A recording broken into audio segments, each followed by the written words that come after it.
भारतात live in रिलेशनशिपला कायदेशीर मान्यता देण्यात आलेली आहे.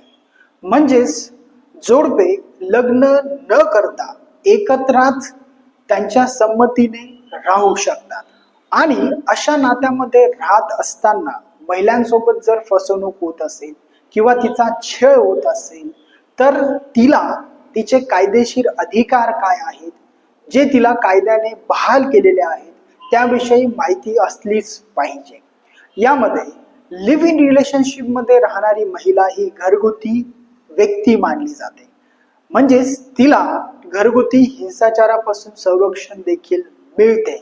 आणि जर जोडीदारापासून तिचा छळ होत असेल तर ती घरगुती हिंसाचार कायदा याप्रमाणे तक्रार देखील दाखल करू शकते. तसेच जर महिला दीर्घकाळ त्या व्यक्तीसोबत लिव्ह इन रिलेशनशिप मध्ये राहिली आणि त्यानंतर जर ती विभक्त झाली तर तिला पोटगीचा अधिकार देखील मिळतो. त्या महिलेला जोडीदाराच्या घरी देखील राहण्याचा अधिकार मिळतो.